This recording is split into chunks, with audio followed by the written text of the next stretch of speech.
Cam suggested that we remove our shoes and socks, Clark. These little piggies are what they came here for.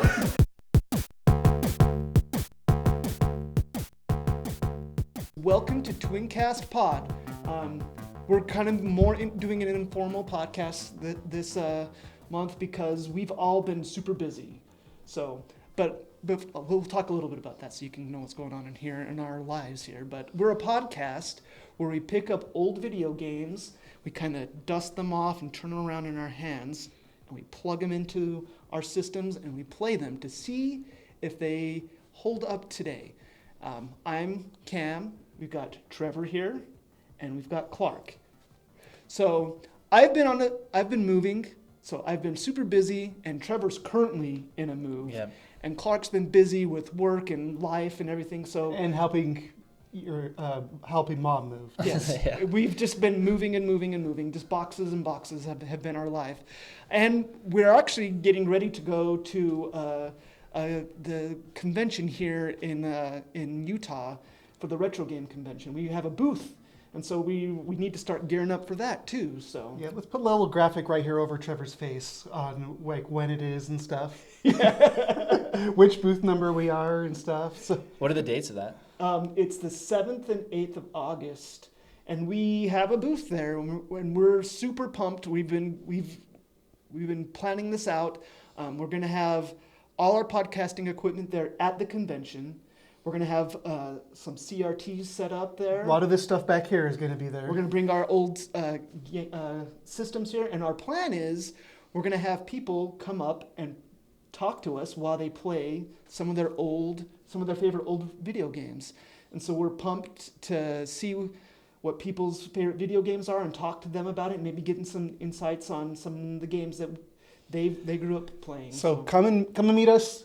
Tell us what your favorite video games were as kids, and give us the experience of why they were so important to you. Yeah.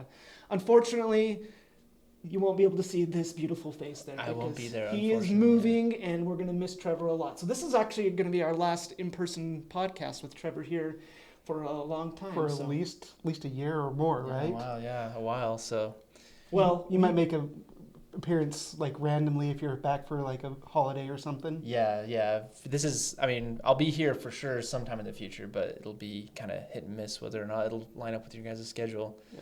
So yeah. Yeah. I'll be playing along in spirit.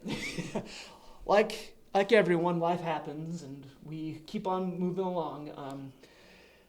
Well, he'll be really busy, but he might be able to sneak on some remote podcasts here and there, right? Well, and you guys have discussed some games that I think would be pretty fun to jump in on. So, Yeah. And especially with the rolling 20-year like retro game cutoff that you guys kind of instituted. So 20 years is the cutoff. 20 years and older. So I guess 21 years and older is retro now. It's for like this podcast. right in your wheelhouse, some of those 20-year-old games. Right. Yeah. Now it's starting to get into okay, this was a game that I played in my childhood. So Yeah, we're going to be probably hitting up more PS3 games coming up here soon. Which was instrumental for you, I know, growing up. yeah, my first real console. Yeah. I mean, the PlayStation, I guess it was, but I was kind of too young. I didn't get into playing it too much. We had some of the games that you guys gave us. The PS3 was like the first console that was like, this is my system. I'm buying games for it. Yeah. Clark and I were talking about some of the games that we could start doing, and some of the ones that we were excited about were like Portal. Portal's coming up here yeah. soon. That's Next year. 2007? Yeah. Yeah. So next year will be 20 years, and we can start Dang. doing things like that. That's so. pretty cool. Yeah. Yeah, and technically I know one that is on your list we might do. We're still kind of hashing out the list, but like Oblivion, I think is one that you Yeah. would be interested in doing. Yeah, man. It's always tricky to do those role-playing games well, in a you just month. I mean, you just play what you can. I mean, because I think you played it, right? I know you for sure played a lot Clark of it. played more than I did. I played a ton of that game. I'm pretty sure I did everything there was to do. Even in the that game. Shivering Isles? Even the Shivering Isles. There was even stuff that like weren't official quests that I found. If we do the podcast, I'll talk about this memory. But like, I'm pretty sure I did everything that you could do in Oblivion. I'm pretty sure we're gonna have to do that game, and Trevor's probably gonna have to host it and lead us through it. And It's you did classic. like all of the Oblivion gates and everything? Yeah, I did everything that there was to do in that Because game. if I remember right, like all of them were like they were optional. And so I remember I just did the minimum because I actually didn't like doing the gates. The Oblivion part of Oblivion was the worst part of Oblivion. Yeah. Yeah. I do agree with that, yeah. All right, so let's jump into what this podcast is about, and it's Rocket Knight Adventures. It's a game that Clark and I had some experience with when we were growing up. It's one that we rented at least a couple times, and one that kind of seared itself in my mind as probably I wouldn't say the best platforming game on the Genesis, but because Sonic was on the Genesis, but it's like the best, like at least third-party platformer on Genesis. Can you think of anything that would rival it? Well, I mean, there's like Contra Hardcore, and there's Gunstar Heroes. It's right up there with those. I've played all of those. Contra Hardcore is fun, but it's also very hard. And it's funny that you bring up Contra Hardcore and other Contra games, because this game was developed by the same guy that did those ones too. This is Konami, who produced the Contra games, and 1990 what? Three? 1993. 1993. I was going to say two. Yeah, 1993. So we would have been 11 or 12 when we were playing this game back then, and it was one of those games that when I was playing, it kind of like the polish of it, the way it looked, and some of the tricks that it used kind of seared itself on my mind. So we'll get into that a little bit here. So before we jump into the meat of what this game is, I also want to ask you two what your experiences with this game were when you were younger. Let's start with Trevor, because I bet it's limited. It's very limited. I had never heard of this game, and then when you guys brought it out, I was like, okay, I'll play this for the first time. So yeah, no background with it all. This is a fresh take for me, and I love coming to these podcasts, and I'm like, man, that game kind of sucked. And then you guys are like, and this was like the premier game that like defined my childhood, and I'm like, oh shoot, okay. So no, this is why we have you on. More to follow. Yeah. Clark. It's very similar to what you said. Like, we rented it a lot. I have a very solid memory because there was a time where the Sega Genesis was in my bedroom, and I remember playing it there in my bedroom. And I think you probably came up and played it there too. I don't know how we convinced Mom to put the Sega Genesis in our bedroom. And who decided who got it in their bedroom? Oh, Clark and I we were pretty chill about that stuff. Like, if Clark put it in his room, I'd probably just come up and play it in his room. He probably didn't care. No, I didn't care. But and like you, it was really pushing the limits of the Genesis, and like Genesis was the edgy console back then, and it did what Nintendo didn't. So it does what Nintendo don't. And so yeah, it was cool, like seeing all of the like scaling effects and parallax effects that you see in there, because that was like really cutting edge at the time. It like playing it now, you can see where it chugs a little bit. It was really pushing the Sega to its limits. So, getting a little ahead of ourselves, I noticed like the chugging and slow frame rate more towards like the beginning of the game as opposed to the end of the game. I wonder if they kind of pulled out more tricks there at the beginning to impress us, because knowing that we would never get to those later levels back then. Yeah. I'm not sure, just off the cuff here, do you remember how far you got just off the top of your head?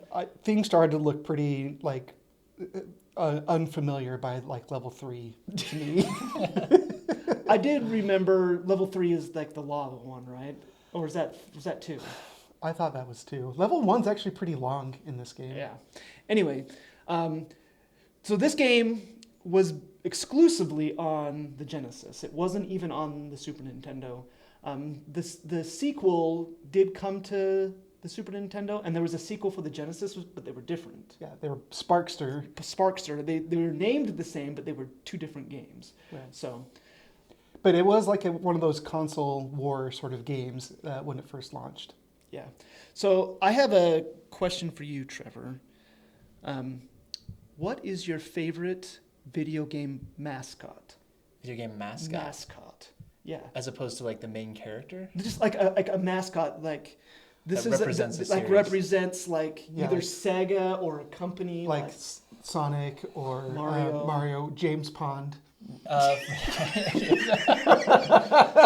Clark's reaching deep for that one. For me, Nathan Drake represents the PlayStation. Yeah. Yep, that's a perfect example of a mascot. This was a time in video games where mascots were like forefront, like Everyone was trying to get their own mascot. and so that's why this game was kind of created. Like Sparkster was supposed to be a mascot for Konami. Is he a squirrel? No, he's a possum. Yep. Awesome. Didn't you ever like jump on like the trees and he would hang upside down yeah. and he'd slide down on the Yeah, I things? get. I mean, I wasn't immediate. Oh, that's an opossum. Yeah. Yeah, Okay. it's awesome. So this game is created to be a mascot for Konami. So Sparkster. And he only got 3 games total. Well, 4 games if you count the more recent 2010. That's one. true. I never played that one, did you? I played the demo of it. Oh. It wasn't very good. It's too bad. It's too bad. He did appear in other games, like with cameos. I read through the list, and there was nothing like too big. So I don't think he really panned out as Konami's mascots. When I think of Konami, I think of other games way before this one, like Contra. Contra All or the- the Belmonts. All of their beat 'em up games from the Yeah. arcades.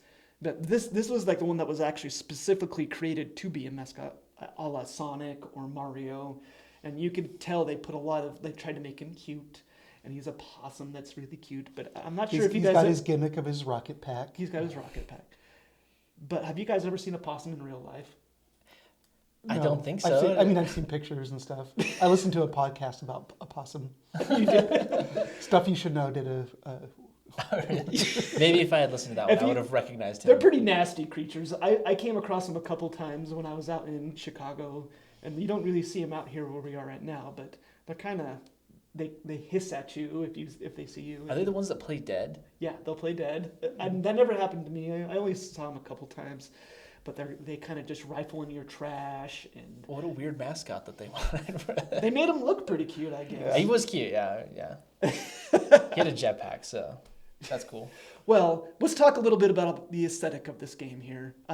Clark, why don't you tell us a little bit about like what when you pick up this game and you're going to describe it to someone, what's the aesthetic of this game? Well, I mean, when you pick it up and you play it, it's a lot like it's an evolution of what they had already done a lot of, which were like Contra type games. You're generally moving from left to right, although there are some times where you do backtrack a little bit on this. And he's got this sword that is a projectile too, because it a little blue little swoosh comes out of it and then you got your rocket pack to kind of get to different places. You have to charge it up, and then you have to aim it like diagonally or up. And so you're platforming, you're taking on enemies, and you're taking on a lot of bosses in this game. There's a lot of bosses in this game. I'd also describe the aesthetic as kind of like a steampunky kind of like it's got you get like the medieval like knight things, but then there's also like big machines and like dirigibles and like steampunk things too. So And spaceships. yeah, in fact, there's one set piece right at the end where you're going through an atmosphere and like things are burning up around you. Yeah. So I mean, I kind of dug that. Aesthetic back when we were younger. I didn't know that like a steampunk kind of version of the game, but I thought it was pretty cool. Mm-hmm. What do you think, Trev? Yeah, I mean, it's funny you guys keep mentioning Sonic. Like when I was playing the game, I was like, oh, this is kind of like Sonic, but I'm not enjoying it as much. but yeah, so I thought that it looked like my take immediately was like, oh, this is like a playable game. Like this is like the mechanics work. Like it's fun enough to play. That was actually on the box, like playable. perfectly adequate. Well, when you got a game back then, you were chancing if it was playable or not. And so I appreciate, like the context that this game was coming out. But for me, like I was looking at, I was like, oh, like I've seen this before in this game. I've seen this before in this game. I've done this mechanic that I liked a little bit better in this game. So nothing stood out to me as super special immediately. But then I got like 30 seconds into the game, and there's that tall like pillar that you have to like do your jetpack over, and I had no idea how to jetpack. I don't think that it introduced you at that point. So I think that's the thing tutorial to try to teach you how to do it. So I didn't do the tutorial. So I spent like 10 minutes. I'm like, what is going on here? Like, what is going on with this tower of dirt? So you didn't know you could power up and jump over. Right. So then I finally figured out. I was like, oh, if I hold this down, It is so I called should've done the Rocket Knight Adventures. tutorial. You know, semantics, splitting hairs. So it turns out he has a rocket, and then I was able to get over the dirt tower. But yeah, then like there are a lot of set pieces with these bosses, and they just keeps throwing these bosses at you. Like, it does not pull any punches. It's a tough game. I was like, this is a very, very tough game. So it's how you said you got to like the third stage, As a kid, probably. and something similar for you. Yeah, maybe third. I don't think I actually beat the third stage. So it was about the fourth stage where I was like, yeah, this is new. So, yeah. Yeah, it's tough. Like, it's really tough. Some of the platforming's pretty hard. Just a couple of things to mention here about like the gameplay and stuff like that. There are these typical platforming levels where you go up and you just go right and stuff like that. But there are more like bullet hell style levels where it's like you're whooshing by and you're going up and down and it's auto scrolling, and you have enemies coming at you. Mm-hmm. So there's some really creative levels in here, and it's interesting that like the design that they're doing on this, they throw a lot of crazy things at you, then they never do it again in it. So what I'm thinking about, did you guys get to like, I don't know if it's supposed to be lava, but like there's a reflective bottom that comes up and down. Yeah. And you can see the reflections in the lava. And Yeah, it's really creative because there's some spots where like, because it's parallax scrolling too. So in the forefront, there's like stalactites, or is it stalagmites? Stalactites, because they hold tight to the ceiling. Oh, okay. So stalactites are like blocking your view, so you can't see the platforms, but then the stuff comes up from below, and then you can see in the reflection where you need to jump. Yeah. So now you're like kind of looking at that, and you're jumping in reverse, like upside down. Yeah. And so I thought that was pretty crazy. That was pretty creative, yeah. And there's another one that's where it's like a waterfall, and there's like a foreground and a background of the waterfall. yeah. And you hit you jump on the platform and it puts you in the background. Yeah, and so now the platforming becomes like jumping between the foreground and the background, depending on what's on the screen. And the boss that you fought took advantage of that too, because the boss would go back and forth between them. Yes, and you could switch back and forth in that boss, but I ended up just staying in the foreground and killing it. Well, and so that's actually one of the few complaints that I have about the game, is that these bosses were really tough, but I found most of the time that when I tried, that was when I died the most. Like when I just sat in like a corner and I just spammed my I guess the sword button to like shoot my sword out at them, and they would just like eventually die. So I found the bosses were interesting and difficult until I realized that you just kind of stood in a corner and spammed them. Now they take that away though in the end. There's the bosses towards the end of the game. Maybe they just designed around that, because it's actually kind of annoying because you can't just constantly hit the bosses because their weak point like gets hidden or something. Yeah, I noticed that. Yeah, it kind of started switching. Yeah, and so then you have to do a section where you have to learn the patterns and dodge until the weak point would appear again. Yeah, there was one particular one that it drove me nuts, and it's the one I was using an original Sega Genesis, and I was playing on a Genesis controller, and I found the platforming to be maddening at the point where like it's the one that's in the water and sucks up the platforms to him. Yes. And you're jumping on the platforms, and he keeps The on lava sucking one, right? The lava one. Is it lava or That is it? he sucks the platforms in? Yeah. Okay, maybe for some reason I'm thinking it was water. There's It was lava too there. Yeah. So He and does- anyways, you have to jump on the platforms, and it's like really tricky platforming, and then you have to, and then it switches, and then like a pig jumps out of them, and you have to hit the pig, and then it goes back, and you have to do it again. Yeah. And it was really annoying. Yeah, that boss was very difficult. I did notice and learn, but kind of by accident, that like if you're on the bottom ones, you can you don't actually have to jump. You can just left click, or left click. You can just left walk and kind of. I guess I walk wasn't down. smart enough to figure that out. Since we're talking about bosses, Clark, did you have a favorite boss? I think a lot of the later ones were probably a little bit better, to Trevor's point, because you couldn't spam or kill them. I think the boss that was like a spaceship, was really interesting because you had to like kind of go around the spaceship a few times and destroy the weak points as you were going around. And some of the weak points were hidden, or in the guns were hidden too, until it switched directions, and then it would switch directions, and then you could hit those weak points. I thought that was a really interesting boss. What about the Gundam one where you're in the robots and You play Rock'em Sock'em robots? Yeah, that was. I wouldn't say it wasn't the most fun, but it at least was creative and different. I think they were trying different things. They really rolled the dice, and I don't want to get into this too much, but like as I was playing it, it really reminded me a lot of Gunstar Heroes, because Gunstar Heroes has a lot of the DNA where they are just throwing crazy things at you, and they're doing crazy things with the graphics, and then they never use it again. But what's kind of interesting is Gunstar Heroes came out 1 month before this game, and it was developed by ex-Konami developers. And so you can see what like there's a lot of DNA that's sort of shared. They're almost like cousin games in that way. Well, I know you didn't have much good to say about the bosses, Trevor, but did you have a favorite one that you did? I had a least favorite one. What was your least favorite one? Well, the one on a dirigible, right? Is that you're on it? Yeah. So that one, I played that one over and over again. And I was like, what am I even doing here? And then finally, like the weak spot opens up, and I'm like, oh, okay, I'll just do this. That was actually coincidentally, like Emily was like, okay, I'll try this game. I was like, okay. So she plays like the 5 minutes preceding that, and then she plays the boss, and she's like, I'm not having fun anymore. I'm like, yes, I understand that.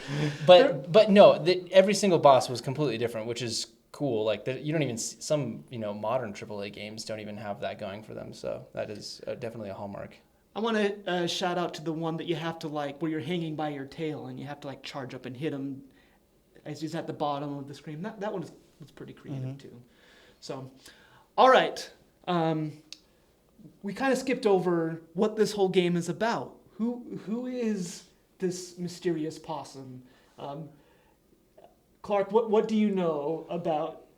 What do I know? I know zero. I know that he's a possum.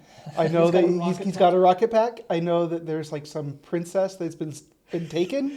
And I know there's some king that is also involved. And then I know that pigs are the bad guys. And there's also another dark possum or whatever. So the game doesn't actually describe this very much. I wonder, I didn't look this up, but I wonder if there's the manual said something about the story, because in the game you just don't really know.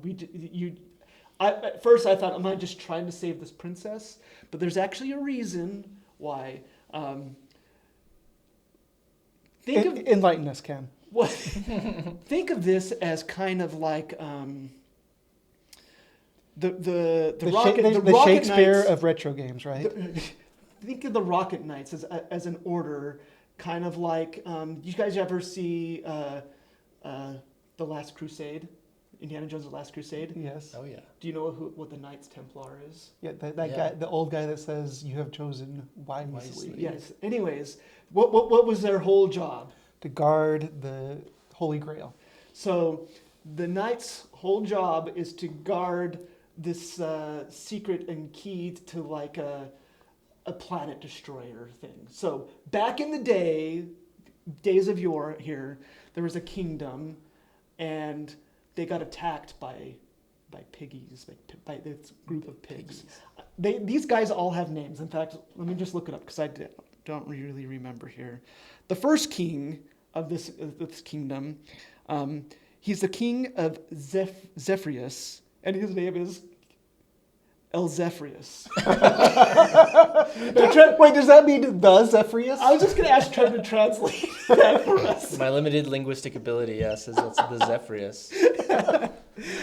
So that king led them to destroy this invasion of these pigs that had the world-destroying technology. So I guess after they destroyed them, they came in possession of this world-destroying technology. And then he set up this order, the Rocket Knights, to protect the secret of this world-destroying technology. And then the secret was also passed down, there's a key, let's see. the king had it magically sealed, so, and then and protected the key seal by having it guarded and passed through it. So the key to the seal is passed through the royal family. So what happens in this game is, if you remember at the beginning of the game, he's standing at the thing and the pig is like laughing at you, right? And do you remember that like visage and the pig in the distance? Yes. They've come back and they've taken The princess. the princess who has The the key. knowledge of the key to the thing. Oh, And so you're going back to try to save the princess to keep them from getting the Star Destroyer. okay. So is that spaceship that they're on, like, do they have the Star Destroyer or ultimate weapon on that spaceship? So there's I guess the ultimate bad guy pig, his name is Devil Gus. Devil Juice. Devil juice. I'm gonna say it like Beetlejuice. How would you say that? You're good with names. Man, that's a good question. Devil Gus, I guess. Devil Gus or Devil Juice, like Beetlejuice. Anyways, I don't think it's very important here. Well, so at which point did they clone Big Boss in this series? Well, if you notice, there's like an evil possum here, Yes. and his name is And he's helping the piggies? Axel Gear. So Axel Gear. Very Metal Gear Solid like. Axel Gear. Axel Gear. All right. I don't think the story matters that much. Let's just go ahead. This game, there is not much to it. It's a fun platforming game. This is my opinion. It's a fun platforming game that showed off the things that the Genesis could do at the time. And it was good at it did, but it was also very, very hard. Clark, why don't you give some of your final thoughts here before we start wrapping this up? Yeah. And then we'll give it a score. I mean, we've after. mentioned this, like, back in the 90s, games were designed to be hard. It's because there's really not as much substance to it. Like, I played through it with save states probably in about 1.5, 2 hours max, and that was with save states. But, you know, game designers back then knew that, like, if they made it too easy, then people would just breeze right through it and then try and return the game, or maybe they would be able to rent the game and then just beat it all in one weekend and take it back and never, they wanted to make it hard so that you would want to buy the game and really invest in the game. And, you know, it is hard, but I will say it's not as hard as some of the other, like, games that we've even talked about here, like last month's game. It's not nearly to that level hard. You can, if you really wanted to dedicate, you know, a week or so of your time to practicing, you could get good at this game and you could beat it. That being said, that kind of game design doesn't hold up as well today. So I do think that this game is now relegated to games that, like, yeah, you check out, you kind of see where it was technology-wise, because it's a substantial, like, increase in technology over some earlier platform games on the Genesis. You kind of get an experience of, like, okay, yeah, I can see where they were headed with this. But use save states, see all of the cool stuff in there, and then that's about all you need to do with this game, is to get a slice of history. And Konami is one of my favorite, like, retro game developers, and so I think if you're a fan of Konami and those games, you should check it out as well.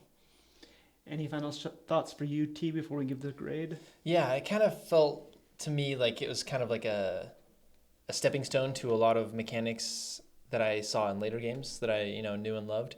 And so this game is by no means bad. Like, the difficulty does not detract from it if you like that sort of game. And Clark and I were kind of discussing prior to this that, like, it's kind of at least from what we're aware of, it's kind of a dying breed, like a genre, like this action platformer type. There's not a lot out there. You can see it in some of, like, the modern Metroidvanias, but nothing quite as, like, fast paced as I feel like this one is. And so it's definitely not a bad game, but for me, there's nothing in this game that hasn't been done better elsewhere. And so there was nothing drawing to me to this game to keep coming back to it. All right, well, I'll give my closing thoughts here, and then I'll give a grade. Just so you guys know that when we get done playing these games, we give the official final stamp on what this game means today. And it's definitive. It's definitive. So I don't. No one can argue. You Yeah. can't argue this because we are very scientific in how we do this here. So, I have very similar thoughts to Clark. I have a lot of nostalgia for this game, even though it's a game that we didn't own. We rented it a bunch of times, and I remember I get that feeling of like, oh, I remember how cool this was back in the day. Look how big his sprite is. We were used to like Mario, who's a little guy on the thing, and he has a big sprite. He has a lot of different moves. He can jump. He jumps all around. We didn't even talk about how there is some platforming that involves you bouncing off walls and trying to keep up with some one of those anxiety things where something's closing behind you. You have to keep up with it. Anyways, it did things very creatively. I mean, Trevor does make a good point in that you play it today and it's like, well, this has all been done before and there's nothing really spectacular about this. So I think nostalgia kind of holds it up a little bit for me, but I still think it's a fun game. Back in the day, it was one of the better platforms, and I still think that it's worth revisiting if you want to see like some DNA on some platform and how things were. And if you want to see some piggy undies, Yeah. it's worth it. If you want to see that, yes, this is the game for you. Yeah. My favorites were the piggy AT-ATs. Yeah. The AT-ATs. Yeah, that's in It's the in the first- yeah. first level. Yeah. Yeah. So you might... I mean, it's got lots of charm like that. Like, I don't know, there's this like, at the end, like there's these missiles that are like coming like up at you and you have to dodge these missiles. Yeah. And one of the last missiles has like a piggy, like, writing. yeah, like he's all scared. Yeah, he's burning up in the atmosphere Yeah. in re-entry. So that being said, we do a scale of 1 to 6, 6 being like, this is an all-time classic and it holds up today and you'd still recommend and play it all the time. All the way down to like 1 where it wasn't a good then, it isn't good now, and the game design is terrible, so don't even waste your time. So I think this falls squarely in just a little bit above average, so I'm going to say 3.7 for me.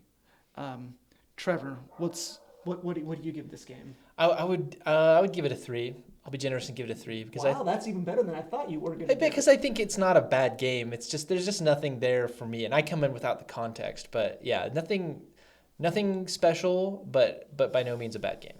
Okay, Clark, what do you give this game? Let's go 3.69. Whoa! Just right under you. Are you allowed to say that number? It's better than 6-7.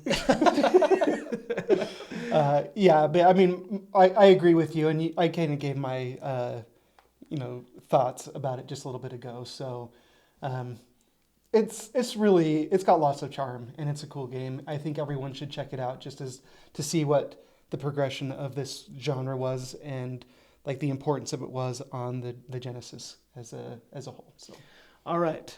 So our official score, if you average these out, is 3.463 with a slash on the top of the 3. scientific. Yes, very scientific. All right. Thanks for joining us today. We really appreciate you checking out the podcast. Twincast going forward, we're moving into a new season here, and we're kicking it off here with our Retro Game Convention. So I'm excited about the future. And thanks for joining us today. You guys have any last thoughts? Nope. All right. See you later. Thanks.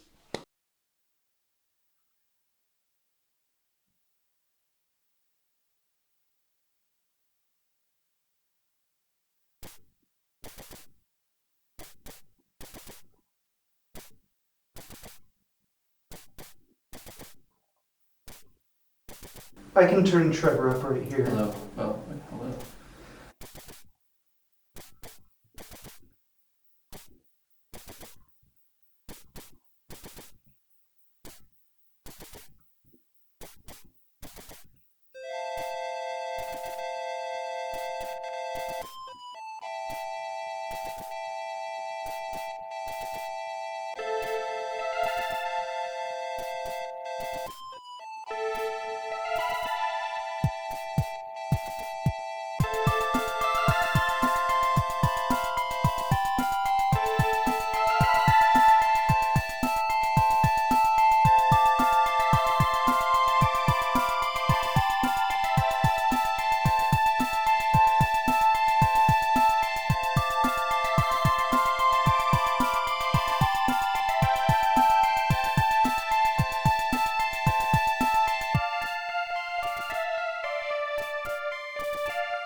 A, B, C, D, E, F, G. Kind of wipe those void germs off of me. I think